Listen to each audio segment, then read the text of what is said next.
చాలా మందిలో 40 సంవత్సరాల వయసు దాటంగానే నడుము నొప్పులు వస్తూ ఉంటాయి. కొంత దూరం నడిచినా ఎముకలు నొప్పి వస్తూ ఉంటాయి. ఇలా ఎందుకు జరుగుతుంది? మీరు చెప్పే ఈ కండిషన్ ని ఆస్టియోపోరోసిస్ అని దీని పేరు. ఈ ఎముకలు ఎందుకు మెత్తబడ్డాయి అన్న దానికి అనేక కారణాలు ఉంటాయి. పూర్వం ఏంటంటే 60 దాటితేనే 70 దాటితేనే మనుషుల్లో వచ్చే ఈ వ్యాధి. అంటే ఇప్పుడు మీరు ఎక్సర్సైజులు అంటే ఎలాంటి ఎక్సర్సైజులు చేయాలి సార్? ఇప్పుడు ఒక బిల్డింగ్ లో కన్స్ట్రక్షన్ సైట్ లో కూలి ఉంటారు, పొద్దున్న నుంచి రాత్రి వరకు బరువులు ఎత్తుతూ ఉంటారు, పైకి ఎక్కుతారు దిగుతారు, అవన్నీ పనులు చేస్తుంటారు. వాళ్ళకు ఒక రోగం రాదు, ఒక టాబ్లెట్ వేసుకునే అవసరం రాదు. వాళ్ళు తినేది అన్నం గుడ్డు కారము లేదా ఏదో ఒక పులుసు ఏదో చేసుకొని గంజి తాగుతారు. కొన్ని అలవాట్లు ఉంటాయి కదా సార్, జనరల్గా మందు తాగడము, సిగరెట్ తాగడము ఇలాంటివి ఉంటాయి. వీటికి ఎముకలు బలహీన పడడానికి ఏమైనా సంబంధం ఉన్నదా సార్? ఇప్పుడు డ్రింక్ చేసిన ఎక్కువ స్మోకింగ్ వల్ల, స్మోకింగ్ ఎక్కువ.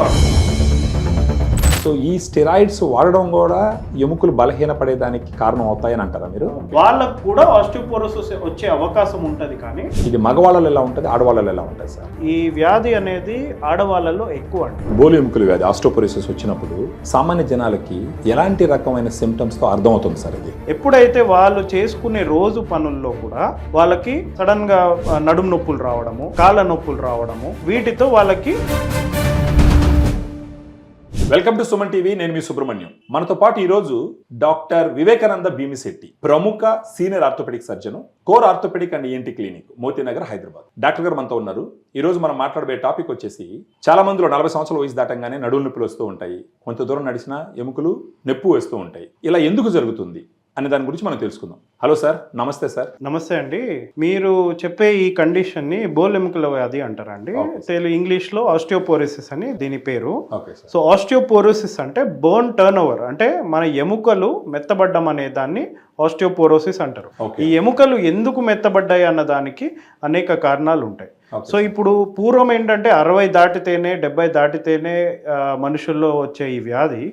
ఈ మధ్య కాలం ఏంటంటే వాళ్ళ లైఫ్ స్టైల్ వల్ల, ఎక్సర్సైజ్ చేయకపోవడం వల్ల, అనేక కారణాల వల్ల వాళ్ళ ఎముకలన్నీ అతి చిన్న వయసులోనే మెత్తబడ్డం జరుగుతుంది. 40 అని చెప్పడం కరెక్ట్ కాదేమో, కాకపోతే 40-50 నుంచి వాళ్ళకి మొదలవుతుంది ఈ కండిషన్ అన్నది. సో ఇది 60 వచ్చేసరికి ఫుల్ బ్లోన్, అంటే పూర్తి స్థాయిలో వాళ్ళకి ఈ రోగం అనేది వచ్చేసి ఉంటుంది. దీన్ని మెటబాలిక్ డిసార్డర్ అంటాం. ఒక జబ్బు కాదు, కేవలం వాళ్ళ ఎముకలు బలంగా లేకపోవడం వల్ల, ఆ కాల్షియం డిపాజిషన్ సరిగా కాకపోవడం వల్ల బోన్ టర్న్ ఓవర్ అంటారండి దాన్ని. ఆ బోన్ టర్న్ ఓవర్ అనేది తగ్గిపోవడం వల్ల వాళ్ళకి ఈ వ్యాధి వస్తుంది. సార్, ఇప్పుడు బోలు ఎముకల వ్యాధి ఆస్టియోపోరోసిస్ వచ్చినప్పుడు సామాన్య జనాలకి ఎలాంటి రకమైన సిమ్టమ్స్ తో అర్థమవుతుంది సార్ ఇది? సాధారణంగా వాళ్ళు ఒక లైఫ్ స్టైల్ కి అలవాటు పడి ఉంటారు, కట్టుబడి ఉంటారు. 1 కిలోమీటర్ నడవగలుగుతారు, 2 కిలోమీటర్లు నడవ. ఎప్పుడైతే వాళ్ళు చేసుకునే రోజు పనుల్లో కూడా వాళ్ళకి సడన్ గా నడుము నొప్పులు రావడము, కాళ్ళ నొప్పులు రావడము, కీళ్ళు కాదండి కాళ్ళ నొప్పులు, అంటే ఎముకల్లోనే నొప్పులు అనిపించడము, తొడ ఎముకలు లేదంటే కాళ్ళ ఎముకల్లో నొప్పులు రావడము, వీటితో వాళ్ళకి కండిషన్ అనేది మొదలైనట్టు వాళ్ళకి అర్థం అవుతుంది, గుర్తించాలి. సో ఒక్కసారి గుర్తించిన తర్వాత దానికి కావాల్సిన జాగ్రత్తలు, ఆహారం విధంగా కావచ్చు, లేదంటే వాళ్ళ ఎక్సర్సైజ్, వాళ్ళ లైఫ్ స్టైల్ విధంగా కావచ్చు, అవన్నీ తీసుకుంటూ అక్కడికి దాన్ని ఆపుకునే ప్రయత్నం చేయొచ్చు. అంటే ఇప్పుడు మీరు ఎక్సర్సైజులు అంటే ఎలాంటి ఎక్సర్సైజులు చేయాలి సార్? సో యూజువల్ గా రకరకాల ఎక్సర్సైజ్లు ఉన్నాయండి ఇప్పుడు జనాలు చేసే వాటిలో. సాధారణంగా మన తెలుగు రాష్ట్రాల్లో కానివ్వండి, లేదంటే ఇండియాలోనే, మన దేశంలోనే కానివ్వండి, వాకింగ్ అనేది చాలా కానీ వాకింగ్ వల్ల అంత బెనిఫిట్ ఉండదు. ప్రత్యేకంగా ఈ వ్యాధికి వాకింగ్ వల్ల అంత బెనిఫిట్ ఉండదు. వాకింగ్ అనేది కార్డియో, అంటే యూజువల్ గా గుండెకి కానీ లేదా షుగర్ కి వాటికి చేసుకుంటుంటారు. సో బరువులు ఎత్తే మనిషి సాధారణంగా ఈ ఎముకలన్నీ బలంగా పెట్టుకుంటాడు. సాధారణంగా కూలి, ఇప్పుడు ఒక బిల్డింగ్ లో కన్స్ట్రక్షన్ సైట్ లో కూలి ఉంటాడు, పొద్దున్న నుంచి రాత్రి వరకు బరువులు ఎత్తుతూ ఉంటారు, పైకి ఎక్కుతారు దిగుతారు, అవన్నీ పనులు చేస్తుంటారు. ఊహ తెలిసినప్పటి నుంచి అదే ఉంటుంది. వాళ్ళకు ఒక రోగం రాదు, ఒక టాబ్లెట్ వేసుకునే అవసరం రాదు, కాల్షియం సప్లిమెంట్లు తీసుకోరు, విటమిన్ డి సప్లిమెంట్లు తీసుకోరు, ప్రోటీన్ డైట్ ఉండదు. ఓకే, వాళ్ళు తినేది అన్నం గుడ్డు కారము లేదా ఏదో ఒక పులుసు ఏదో చేసుకొని గంజి తాగుతారు. అయినా వాళ్ళు ఎందుకు అంత బలంగా ఉన్నారంటే వాళ్ళ లైఫ్ స్టైల్, వాళ్ళ పని వల్ల, వెయిట్లు ఎత్తడం ఎముకలు బలంగా అవుతాయి. సో దాన్ని లోడింగ్, అంటే మనం వెయిట్ లోడ్ చేసినప్పుడు బాడీలో ఈ కాల్షియం డిపాజిషన్ అనేది పెరుగుతుంది. అంటే ఎక్కువ బరువులు ఎత్తే కొద్దీ తిన్న ఆహారం నుంచి కాల్షియం డిపాజిట్ అవుతుంది Yes. Sir. Okay, fantastic. So మనము తినే ఆహారంలో చాలా కాల్షియం ఉంటుందండి. అంటే ఆకుకూరల నుంచి కావచ్చు, మాంసం నుంచి కావచ్చు, కూరగాయల నుంచి కావచ్చు, అదే సార్. కాస్త మోతాదులో కాల్షియం అనేది మన పేగుల్లోకి ఎంటర్ అవుతుంది, వెళ్తుంది. ఓకే సో ఇప్పుడు మన బాడీలో వచ్చిన కాల్షియము ఓకే మన బాడీ ఉపయోగించుకోగలుగుతుందా లేదా అనేది చూడాలి. సో వచ్చిన కాల్షియంని పీల్చుకునే ఆ పేగుల నుంచి రక్తంలోకి పీల్చుకునే పని vitamin D. So vitamin D main పని ఏంటంటే ఆ పేగుల్లో ఉన్న కాల్షియంని తీసుకొని రక్తంలో వేయడము, రక్తంలో నుంచి తీసుకొచ్చి ఎముకల్లో కూర్చోబెట్టాలి. సో ఇప్పుడు ఎముకల్లో కూర్చోవాలి అంటే బాడీకి మీరు తెలియజేయాలి అంటే దీనికి అవసరం ఉంది అని. ఓకే సో మీరు బరువులు ఎత్తుతున్నారు అనుకోండి, ఓకే సో బాడీ ఏం గుర్తిస్తుంది ఈ ఎముకకి కాల్షియం అవసరం అని. సో ఓకే తిన్న కాల్షియము, ఆహారంలో నుంచి వచ్చిన కాల్షియము ఓకే తీసుకెళ్లి ఎముకల్లో కూర్చోబెట్టే బాధ్యత vitamin D. Okay plus body ఎక్సర్సైజ్లు అంటే మసిల్స్ పనిచేసే కొద్దీ ఆ ఎముకకి మనకి ఆ బలం అనేది పెరుగుతుంది అనమాట. ఈ కాల్షియం డిపాజిషన్ పెరిగి కాల్షియం కూర్చొని. సో ఇది ఫిజికల్ యాక్టివిటీ బాగా చేస్తూ బరువులు ఎత్తడం వల్ల ఆస్టోపోరోసిస్ రాకుండా చూసుకోవచ్చు, ఈ ఎముకలు బలహీనపడకుండా. కొన్ని అలవాట్లు ఉంటాయి కదా సార్, జనరల్ గా మందు తాగడము, సిగరెట్ తాగడం ఇలాంటివి ఉంటాయి. వీటికి ఎముకలు బలహీనపడడానికి ఏమైనా సంబంధం ఉన్నట్టు సార్? ఉందండి. అంటే ఇప్పుడు లైఫ్ స్టైల్ అంటే అదొక భాగం అండి. ఇప్పుడు లైఫ్ స్టైల్ అనే మనం ఆ పదం వాడాం కదా, అవును. లైఫ్ స్టైల్ వల్ల ఎందుకు ఎముకలు మెత్తబడుతున్నాయి అంటే అదొక కారణం అనమాట. అంటే ఇప్పుడు డ్రింక్ చేసిన, ఎక్కువ స్మోకింగ్ వల్ల, స్మోకింగ్ ఎక్కువ ఛాన్సెస్ అన్నమాట. Okay sir. కొద్ది మోతాదులో తాగితే ఏం కాదండి, but excessive drinking, okay excessive smoking, okay okay excessive junk food, అతిగా బయట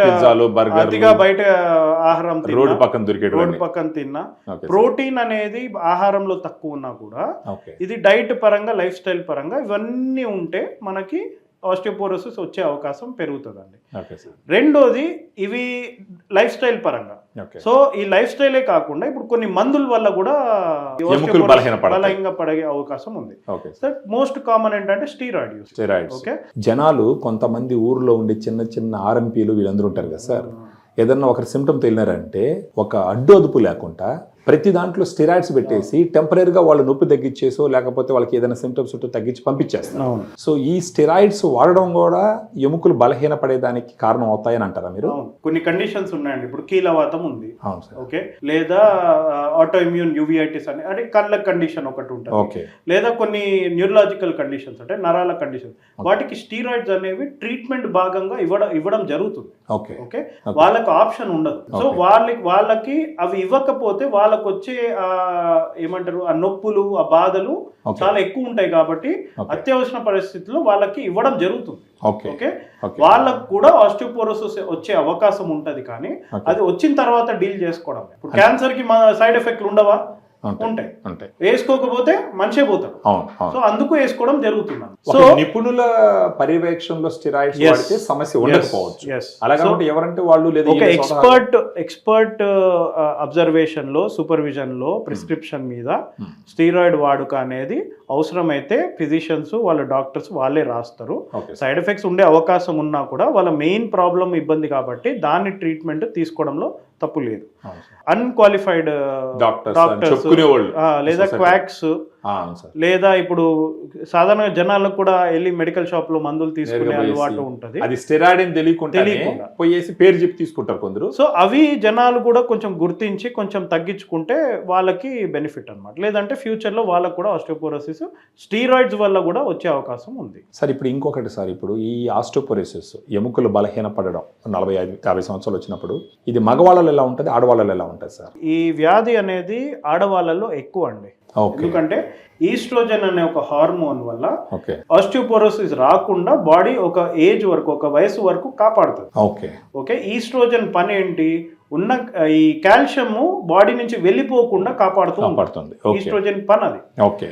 ఎప్పుడైతే ఈస్ట్రోజన్ ప్రొడక్షన్ ఆగిపోతుందో, అంటే ఈ మెన్సెస్ ఆగిపోతాయో, మెనోపాజ్ వచ్చినప్పుడు ఆ టైంలో ఈ ఈస్ట్రోజన్ తగ్గిపోవడం వల్ల వాళ్ళ కాల్షియం రిజార్ప్షన్ అంటాం, అంటే బాడీ నుంచి కాల్షియం విపరీతంగా వెళ్ళిపోతుంది. సో దాని వల్లనే ఆస్టియోపోరోసిస్ వచ్చే అవకాశం ఉంటుంది. ఏజ్ పరంగా అంటే మగవాళ్ళలో వచ్చే అవకాశం కొద్దిగా తక్కువ ఆడవాళ్ళతో పోలిస్తే. ఒకవేళ ఇది సరైన సమయంలో గుర్తించలేదు అనుకుందాం సార్, అంటే నడు నొప్పి వస్తుంటే ఏదో ఒక పెయిన్ కిల్లర్ తీసుకుని వేసుకొని అలా కాలం వెళ్ళబుచ్చినారనుకోండి, జరిగే కన్సిక్వెన్సెస్ ఎలా ఉంటాయి సార్? మా ఓపీకి కానీ హాస్పిటల్కి వచ్చే దగ్గర 80-90% మంది ఫ్రాక్చర్ అయిన తర్వాతే వస్తారు. ఇది పాయింట్ సార్, ఇది ముఖ్యంగా ఎవరు ఫ్రాక్చర్ ముందు రారు.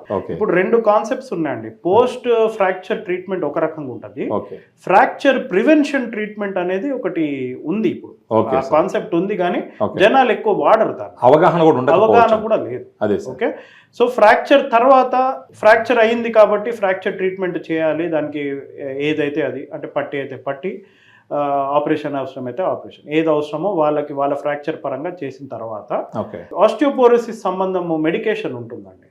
అది లాంగ్ టర్మ్, అంటే చాలా రోజులు వేసుకోవాల్సి వస్తుంది. అంటే ఈ రోజు వేసుకుంటే రేపు ఎముకలు బలపడేది ఉండదు. సో 6 నెలల నుంచి సంవత్సరం దాకా ఖచ్చితంగా ఆ మందులు తీసుకునే అవకాశం ఉంటుంది. ఓకే, అది కొన్ని టాబ్లెట్స్ రూపంలో కావచ్చు, ఇంజెక్షన్స్ రూపంలో కావచ్చు, ఇప్పుడు సిరప్స్ అవి కూడా ఉన్నాయి, వాటి రూపంలో కూడా కావచ్చు. ఏదైనా కూడా కనీసం సంవత్సరం ఆ ట్రీట్మెంట్ అనేది జరుగుతుందండి. సో ఇంజెక్షన్స్ కూడా ఏంటంటే నెలకి తీసుకునే ఇంజెక్షన్స్ ఉంటాయి, 6 నెలలకి తీసుకునే ఇంజెక్షన్ ఉంటుంది, సంవత్సరానికి ఒకసారి తీసుకునే ఇంజెక్షన్లు కూడా ఉన్నాయి ఈ ఎముకల్ని బలపరచడానికి. సో వాళ్ళ కండిషన్ బట్టి, వాళ్ళ సివియారిటీ ఎంత సివియర్గా ఉంది వాళ్ళకన్న దాన్ని బట్టి ఫ్రాక్చర్ ట్రీట్మెంట్ తర్వాత కూడా మేము అది పెట్టడం జరుగుతుంది.